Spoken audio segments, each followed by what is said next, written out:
এবার অনুভবকে ছাদনাতলায় বিয়ের পিঁড়িতে বসানোর সিদ্ধান্ত নিল লাজু। হ্যাঁ বন্ধুরা, বিস্তারিত জানতে ভিডিওটিতে একটি লাইক দিয়ে চ্যানেলটি সাবস্ক্রাইব করে সম্পূর্ণ দেখতে থাকুন।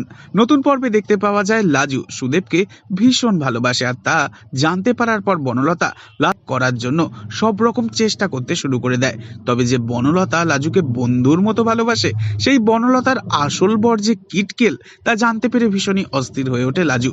লাজু মনে করে বনলতাকে দেখতে ভীষণ সুন্দর, পড়াশোনা জানে, সব দিক থেকে কিটকেলের পরিবারের জন্য একেবারে উপযোগী। কিটকেলের পরিবার এমনই একটা মেয়ে চেয়েছিল তাদের ছেলের জন্য, কিন্তু অনুভব সে ভীষণ রকমভাবে সন্দেহ করতে শুরু করেছে বনলতাকে।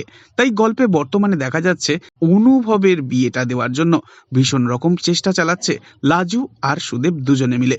তবে বন্ধুরা, চিন্তা করার কোনো কারণ নেই। গতকাল একটি প্রোগ্রামে লাজু ও বনলতারা 4 জন মিলে একটা স্টেজ শো করতে গিয়েছিলেন। সেখানে অনুভব হাতে মাইক নিয়ে লাখো লাখো দর্শকের সামনে প্রশ্ন করেন, আপনারা আমার পাশে কাকে দেখতে চাইছেন, বনলতা নাকি লাজুকে?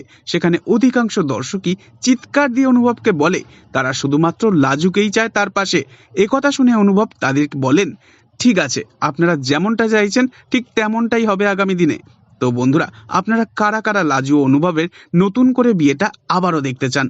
অবশ্যই ভিডিও শেষে কমেন্টে জানাবেন। আর লাজু ও অনুভবকে ভালোবেসে থাকলে চ্যানেলটি সাবস্ক্রাইব করে আমাদের সঙ্গেই থাকবেন। ধন্যবাদ।